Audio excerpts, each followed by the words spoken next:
La Bible en un an. Lecture du 4 août. 1 Corinthiens, chapitre 1, versets 1 à 17. Paul, appelé à être apôtre de Jésus-Christ, par la volonté de Dieu, et le frère Sosthène, à l'Église de Dieu qui est à Corinthe, et à ceux qui ont été sanctifiés en Jésus-Christ, appelés à être saints, et à tous ceux qui invoquent en quelque lieu que ce soit le nom de notre Seigneur Jésus-Christ, leur Seigneur et le nôtre. Que la grâce et la paix vous soient données de la part de Dieu notre Père et du Seigneur Jésus-Christ. Je rends à mon Dieu de continuelles actions de grâce à votre sujet, pour la grâce de Dieu qui vous a été accordée en Jésus-Christ. Car en lui vous avez été comblés de toutes les richesses qui concernent la parole et la connaissance, le témoignage de Christ ayant été solidement établi parmi vous, de sorte qu'il ne vous manque aucun don, dans l'attente où vous êtes de la manifestation de notre Seigneur Jésus-Christ. Il vous affermira aussi jusqu'à la fin, pour que vous soyez irréprochables au jour de notre Seigneur Jésus-Christ.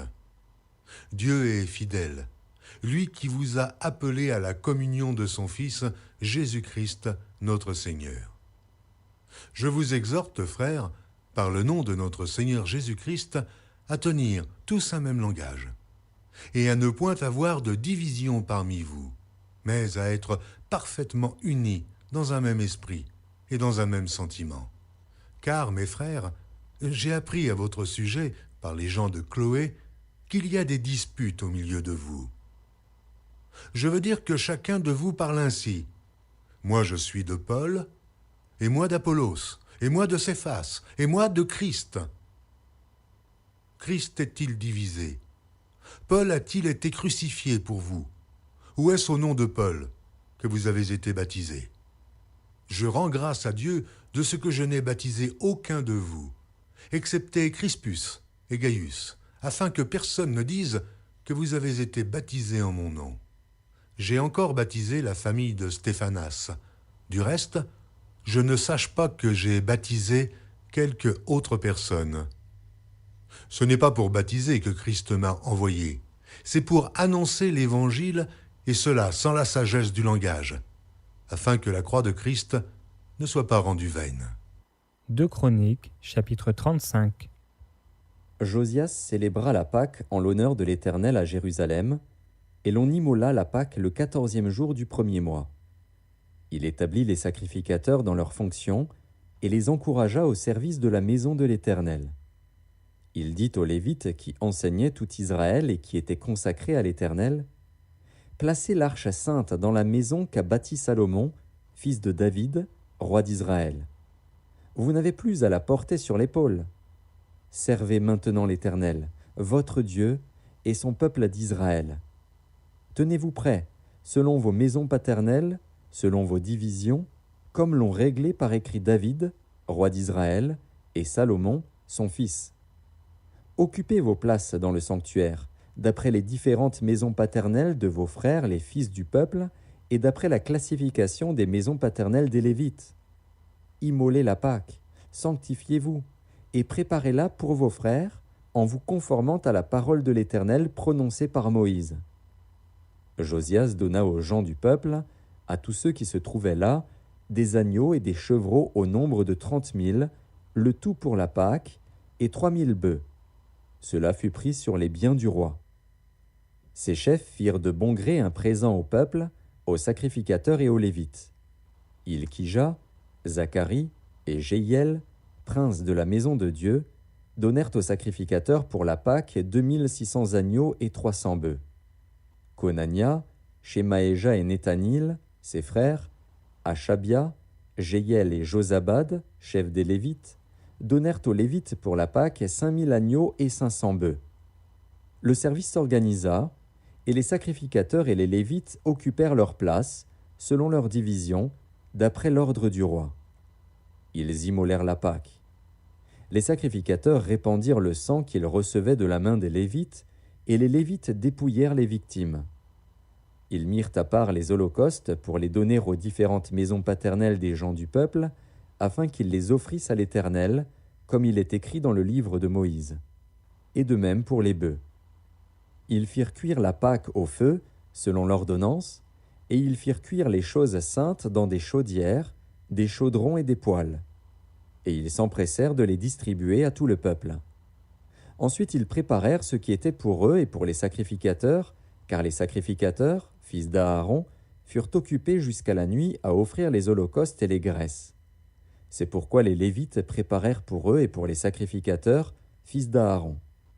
Les chantres, fils d'Asaph, étaient à leur place, selon l'ordre de David, d'Asaph, d'Éman et de Jéduthun le voyant du roi, et les portiers étaient à chaque porte. Ils n'eurent pas à se détourner de leur office, car leurs frères les Lévites préparèrent ce qui était pour eux. Ainsi fut organisé ce jour-là tout le service de l'Éternel pour faire la Pâque et pour offrir des holocaustes sur l'autel de l'Éternel, d'après l'ordre du roi Josias. Les enfants d'Israël qui se trouvaient là célébrèrent la Pâque en ce temps et la fête des pains sans levain pendant 7 jours. Aucune Pâque pareille à celle-là n'avait été célébrée en Israël depuis les jours de Samuel le prophète. Et aucun des rois d'Israël n'avait célébré une Pâque pareille à celle que célébrèrent Josias, les sacrificateurs et les Lévites, tout Juda et Israël qui s'y trouvaient, et les habitants de Jérusalem. Ce fut la 18e année du règne de Josias que cette Pâque fut célébrée. Après tout cela, après que Josias eut réparé la maison de l'Éternel, Nécho, roi d'Égypte, monta pour combattre à Carchemish sur l'Euphrate. Josias marcha à sa rencontre. Et Nécho lui envoya des messagers pour dire « Qu'y a-t-il entre moi et toi, roi de Juda ? Ce n'est pas contre toi que je viens aujourd'hui, c'est contre une maison avec laquelle je suis en guerre. Et Dieu m'a dit de me hâter. Ne t'oppose pas à Dieu, qui est avec moi, de peur qu'il ne te détruise. » Mais Josias ne se détourna point de lui, et il se déguisa pour l'attaquer, sans écouter les paroles de Nécho, qui venaient de la bouche de Dieu. Il s'avança pour combattre dans la vallée de Megiddo. Les archers tirèrent sur le roi Josias, et le roi dit à ses serviteurs, « Emportez-moi, car je suis gravement blessé. » Ses serviteurs l'emportèrent du char, le mirent dans un second char qui était à lui, et l'amenèrent à Jérusalem. Il mourut, et fut enterré dans le sépulcre de ses pères. Tout Juda et Jérusalem pleurèrent Josias. Jérémie fit une complainte sur Josias. Tous les chanteurs et toutes les chanteuses ont parlé de Josias dans leurs complaintes jusqu'à ce jour, et en ont établi la coutume en Israël. Ces chants sont écrits dans les complaintes. Le reste des actions de Josias, et ses œuvres de piété, telles que les prescrit la loi de l'Éternel, ses premières et ses dernières actions, cela est écrit dans le livre des rois d'Israël et de Juda. 2 Chroniques, chapitre 36. 2 Chroniques, chapitre 36. Le peuple du pays prit Joachaz, fils de Josias, et l'établit roi à la place de son père à Jérusalem. Joachaz avait 23 ans lorsqu'il devint roi, et il régna 3 mois à Jérusalem. Le roi d'Égypte le destitua à Jérusalem, et frappa le pays d'une contribution de 100 talents d'argent et d'1 talent d'or. Et le roi d'Égypte établit roi sur Juda et sur Jérusalem Éliakim, frère de Joachaz. Et il changea son nom en celui de Jojakim. Nécho prit son frère Joachaz et l'emmena en Égypte. Jojakim avait 25 ans lorsqu'il devint roi, et il régna 11 ans à Jérusalem. Nebuchadnezzar, roi de Babylone, monta contre lui, et le lia avec des chaînes d'airain pour le conduire à Babylone. Nebuchadnezzar emporta à Babylone des ustensiles de la maison de l'Éternel, et il les mit dans son palais à Babylone. Le reste des actions de Jojakim, les abominations qu'il commit, et ce qui se trouvait en lui, cela est écrit dans le livre des rois d'Israël et de Juda. Et Jojakin, son fils, régna à sa place. Jojakin avait 8 ans lorsqu'il devint roi, et il régna 3 mois et 10 jours à Jérusalem. Il fit ce qui est mal aux yeux de l'Éternel. L'année suivante, le roi Nebuchadnezzar le fit emmener à Babylone avec les ustensiles précieux de la maison de l'Éternel. Et il établit roi sur Juda et sur Jérusalem Sédécias, frère de Jojakin. Sédécias avait 21 ans lorsqu'il devint roi, et il régna 11 ans à Jérusalem. il fit ce qui est mal aux yeux de l'Éternel, son Dieu. Et il ne s'humilia point devant Jérémie, le prophète, qui lui parlait de la part de l'Éternel. Il se révolta même contre le roi Nebuchadnezzar, qu'il avait fait jurer par le nom de Dieu. Et il raidit son cou et endurcit son cœur, au point de ne pas retourner à l'Éternel, le Dieu d'Israël. Tous les chefs des sacrificateurs et le peuple multiplièrent aussi les transgressions selon toutes les abominations des nations.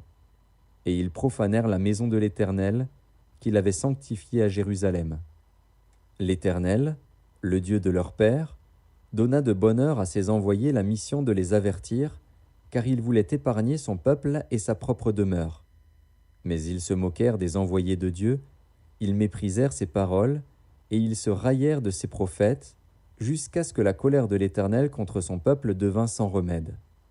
Alors l'Éternel fit monter contre eux le roi des Chaldéens, et tua par l'épée leurs jeunes gens dans la maison de leur sanctuaire. Il n'épargna ni le jeune homme, ni la jeune fille, ni le vieillard, ni l'homme aux cheveux blancs, il livra tout entre ses mains.